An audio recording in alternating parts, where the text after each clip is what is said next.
Sean Sewell with the Engearment.com podcast. Really excited today to have on Kyle Siegel from Raide Research. Now, this Raide Research has been on our radar for at least the last 6 months.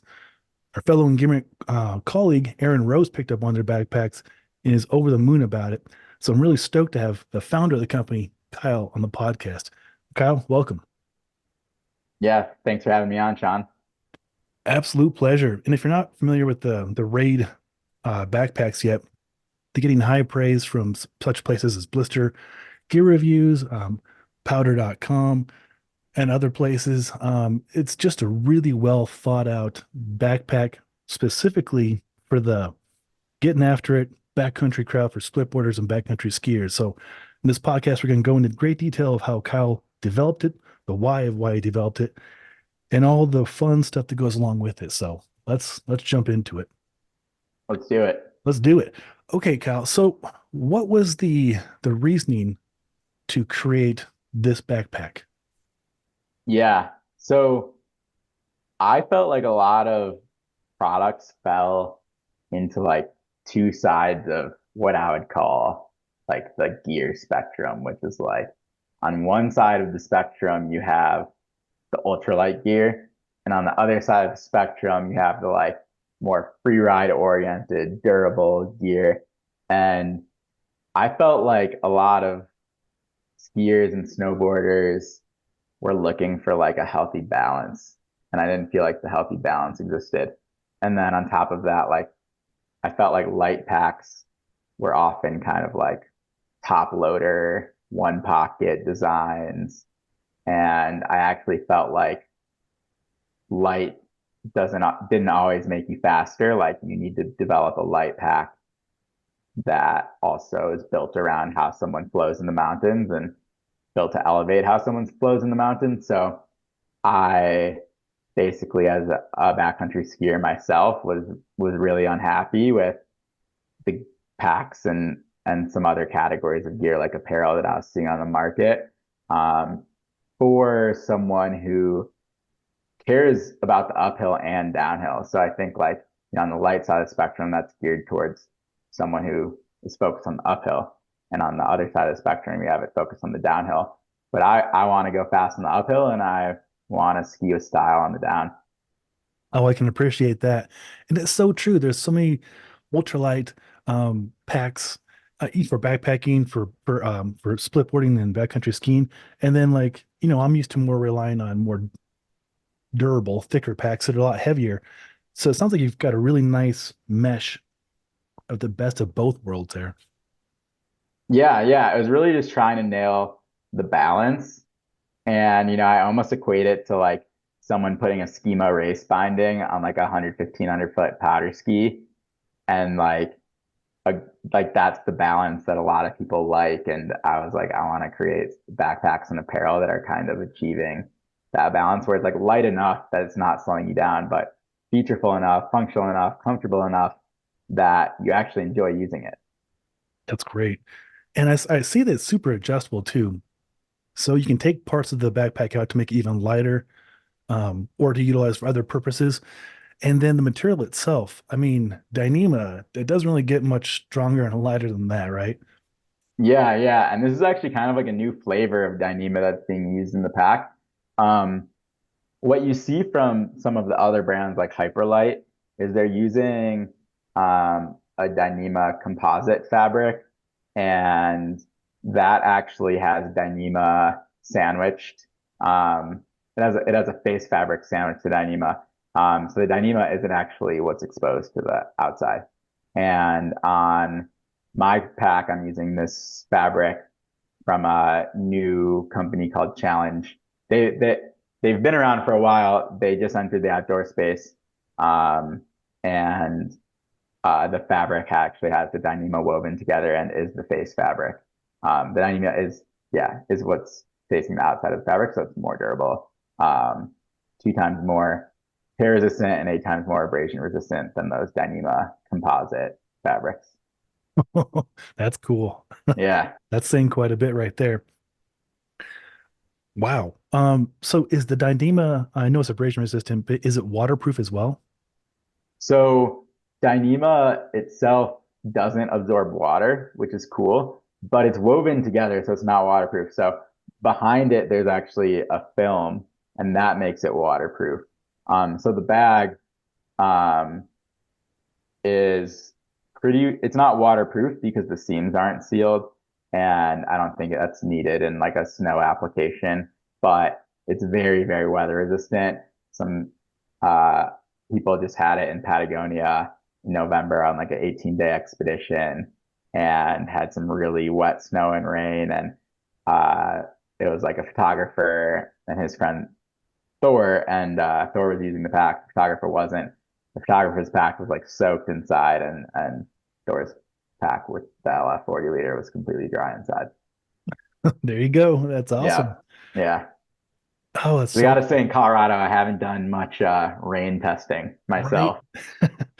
Fortunately, you have that dry snow here. Yeah, But I do notice in the design, the roll top. So, I was studying different videos you put out of different ways to utilize the backpack. So the versatility of your pack, the roll top, and different ways to configure it. Can we talk about that in a little more detail? yeah. I really wanted to create what I thought would be kind of like the quiver killer ski pack for backcountry skiing. So it's not meant to be like a resort pack. It's not meant to be something you'd necessarily take uphill in the resort for like fitness skinning. Um, but for everything else, I wanted it to nail. And so, yeah, the roll top pretty much lets you, um, lets the volume expand quite a bit on the pack. It goes from a 40 liter to like a 50, 55 liter. And with like very little downsides. So typically like the downsides of a roll top are the extra material and that it's slow to like constantly be rolling and unrolling the Mhm. pack. Um, but I'm using a really, really light material. And I can get away with that because I also have this cinch top over it when you're not using it. So it's rarely like exposed to the outside unless you're in like what I call like hut trip mode or like expedition mode when you have that roll top fully um, stretched out. And then you have the ability to access the pack through the back panel.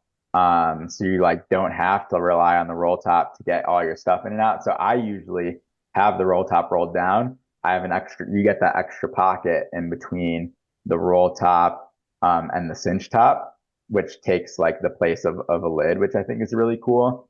And if you don't want to use the roll top, there's actually a way you can like invert it and roll it outside on itself, and there are these little snaps that snap it down. So you just have a cinch top, the roll top's completely out of the way. And that really gets at, one of the design goals, which is like having quick access to your gear makes you faster. That it does. That's really creative. I was thinking about that. So there's no lid, or so now you can create your own kind of brain above the roll top. And Exactly. yeah, okay, that's a good idea. Yeah, and you get that waterproof divider, and the waterproof and the roll top can actually be upside down also with a lot of volume. So say you had like equal wet stuff to dry stuff. You have that divider that flexes up and down, um, and like would keep your wet stuff away from your dry stuff, which is great for like a wet rope, for example. That's smart. Now, Aaron was noticing that the area where you can put your skins also accommodated the plates. So like him and I are hard boot split boarders. Hmm. So was that an intention or is that just a nice Yeah, benefit? I mean, like it fits a lot of things. It was like the intention was just to have, a really flexible pocket that you could dump stuff in without touching a zipper. Yeah, And I like the main intention is for your skins, but you don't have to put your wet skins in your main compartment of your pack. But yeah, it's a lot of stuff. that's he was super stoked on that. Um, Nice. yeah, good stuff. And then the helmet carry is really cool. Some of the helmet carries we see when we're testing out backpacks, it feel like it's an afterthought and it's flimsy and it's in the way. And it packs like extends the volume of the backpack out in the wrong direction. But yours seems to be like a nice, almost on the top kind of thing. Yeah, I yeah, I really dislike the like strap-on helmet carries Mhm. of a lot of other brands, and it was really uh, important for me to solve that for a number of reasons. And there are a couple of benefits that I can talk through. So basically, like the roll top or the helmet carry is integrated right into the pack, so you're never going to lose it, and it creates like a really clean form factor of the exterior of the pack. There's pictures on our website with the helmet and the helmet carry, and you almost can't even tell there's a helmet in there. Yeah. And it keeps it high up, so like if you're diagonally carrying your skis, it they don't like they integrate it integrates well with the helmet carry. The helmet doesn't get in the way. And then on top of that, because it's on top and it's not like sticking out from the back of the backpack, when you lay the backpack down to open the back panel, it sits flat and it doesn't kind of have that like seesaw on the helmet. Yeah. Um, so you get all those things. And then the last thing is really important to me, like with those elastic strap-on helmet carries, I never felt like the helmet was secure enough where I could put stuff inside it, Yes. like namely my crampons. And with my helmet carry, like I put my crampons in there when I'm ski mountaineering. And it's really nice because then you're gonna have like your sharp crampons in your main compartment of your pack next to your like soft flask water bottle or your hard shell jacket. Um, and usually, and it's a for quick transitions too, because like you grab your crampons, you usually put your helmet on, it's all right there. It's really nice. That's fantastic. And I know what you're saying.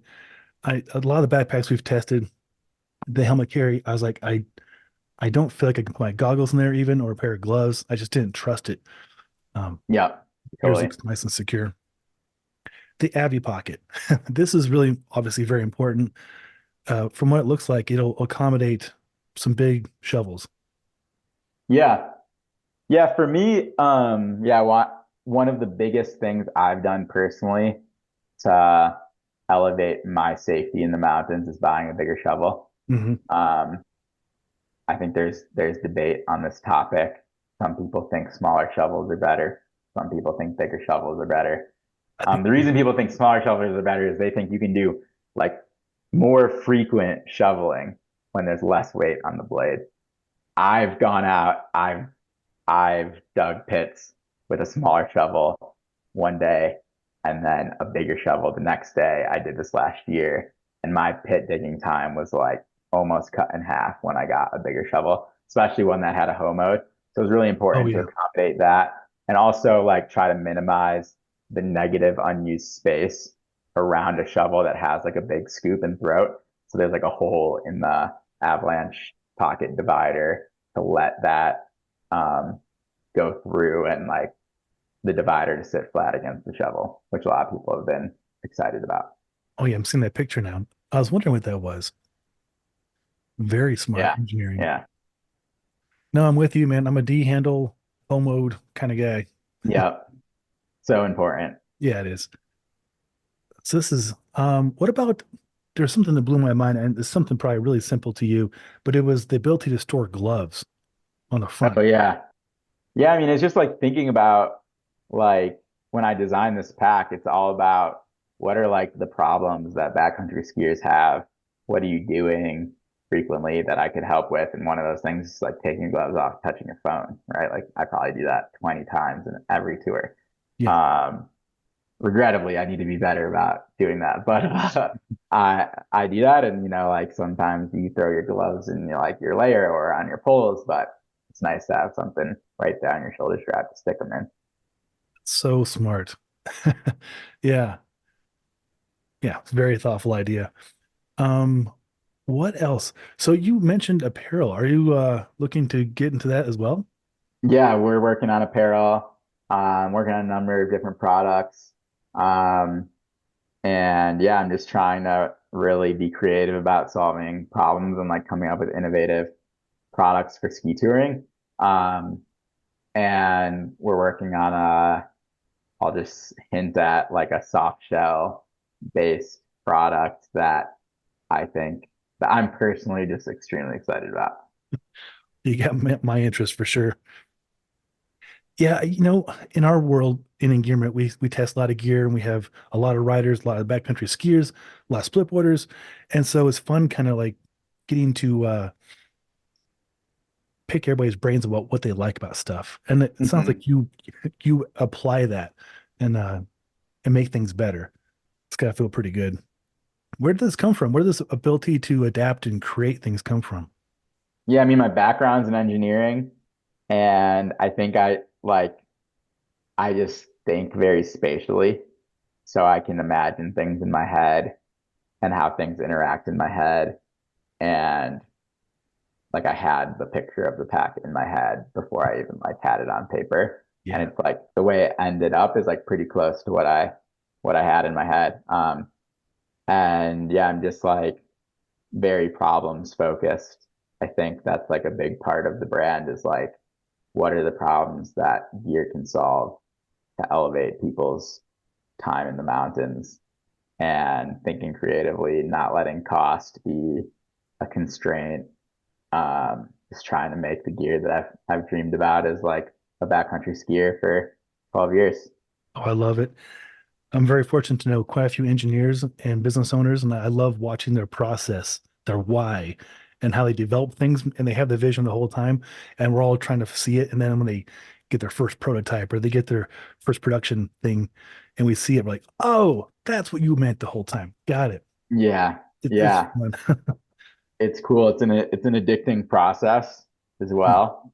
Um, I just got back from Vietnam, and that's like so cool because it's like a 2 day turnaround pretty much for a new pack. So, No um, way.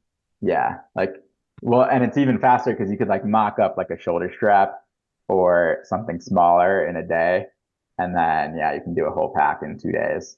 And they're just the operations there are incredible. And it's just so fulfilling and, and addicting, like going from idea to pack, trying new things and experimenting with new fabrics.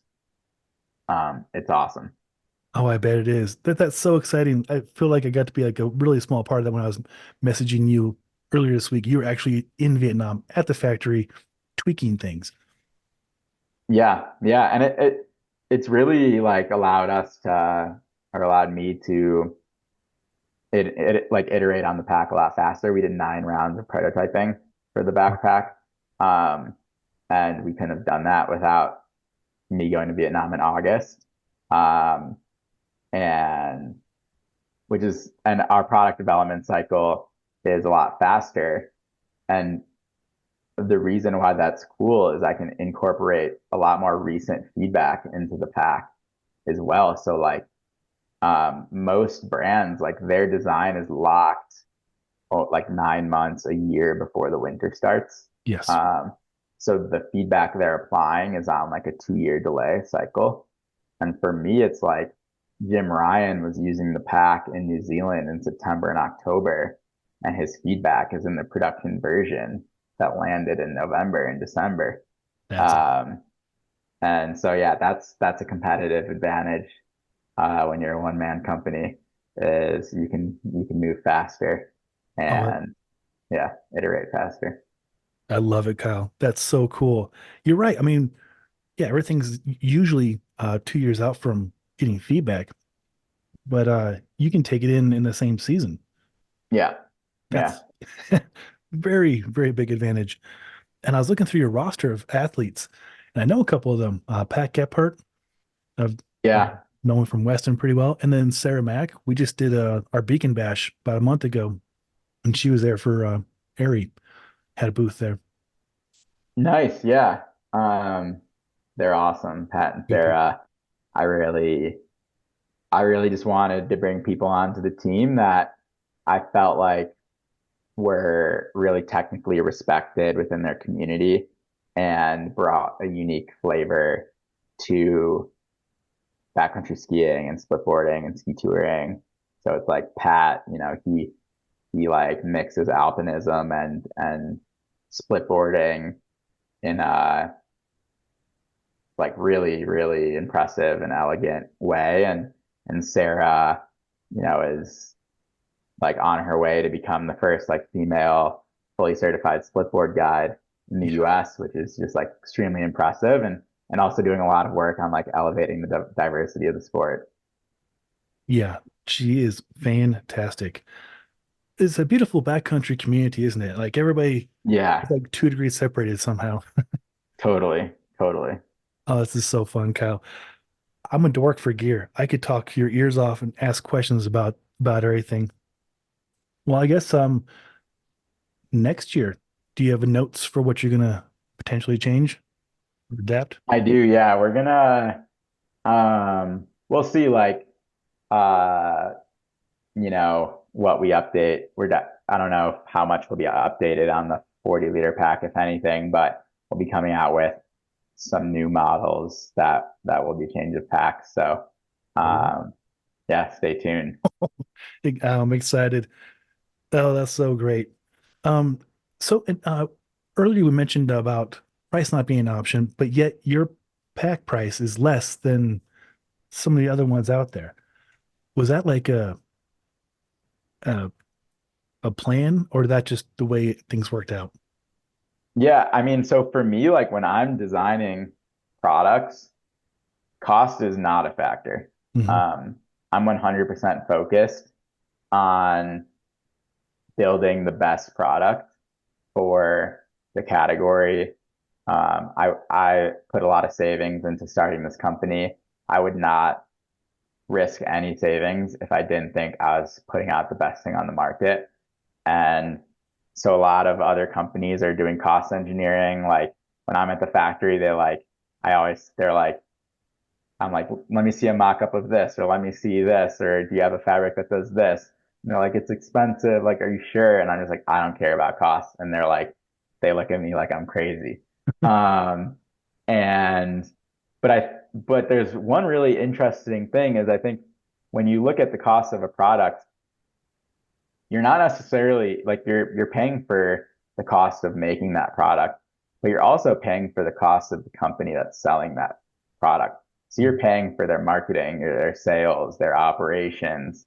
And so while I'm not cost engineering the making of the backpack, I'm cost engineering the company. So it's a one person company, it's just me. And when you buy our product, like your money is going to the product. It's not going to like my marketing agency's retreat in Hawaii. It's not going like I don't have a marketing agency. It's not going to sales reps who are like, um, you know, paying for fancy restaurants or like Mhm. stuff like that. Um, and that's how I'm able to deliver the product at the price point that I'm delivering it at. That's fantastic. It's like direct to consumer. Yeah. But there's plenty of direct to consumer brands who are like, you're actually paying more for their marketing. Like their customer acquisition costs might be half, like might a lot of products like the customer acquisition cost is the same as the cost of the product. So you're as the person who's buying the pack, like you're paying for their marketing, the eyeballs they're getting that aren't buying the pack. Um, Yeah. if that makes sense. And you're paying for a lot of the other things that make up a company. And I think it's an interesting thing to think about. And I don't think a lot of people actually think about that.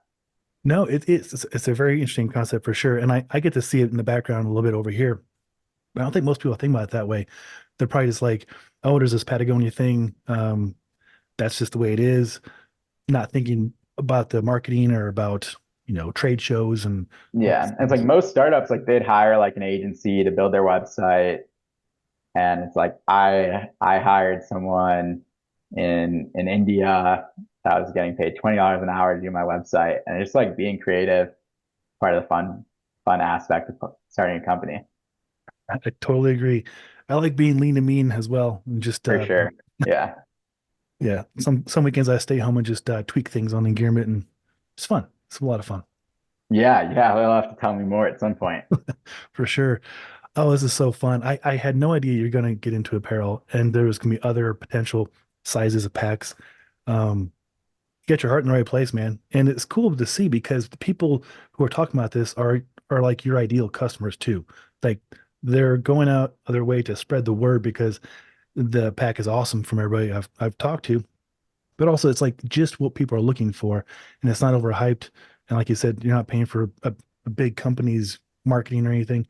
Very fair priced at what, $3.99? Yep. Yeah, for a Dynema ultralight backpack that's adjustable and expandable, it's pretty badass. Yeah, I'm glad you think so. Thank you. Absolutely. Well, is there any parting things you want to share with the audience before we jump off here? Good question. I mean, I'm happy to nerd out on any other gear in the category or like thoughts on backpacks, like, but nothing more necessarily about Raid. I think we covered all of the all of the parts of the backpack and the company, and I'd say for everyone, like, stay tuned. We got a lot of exciting stuff. It's like I'm very passionate about, building a brand around like innovative soft goods for human powered sports, which is a hint that I didn't necessarily just say snow sports. Um, but yeah, I'm really excited for what's to come, and I appreciate everyone's support. It like means the world to me that I was able to make a backpack and people are spending their hard-earned money on it. It's not something I take lightly. Means a lot to me. Well, I'm very happy to hear that. And I'd love to do a part two or three, however many it takes to showcase your new stuff with our audience. Yeah, can't wait. Well, awesome, Kyle. I hope you have a fun, awesome season. Thank you for your time tonight going over Raide Research. I look forward to getting my hands on one with the backcountry here soon.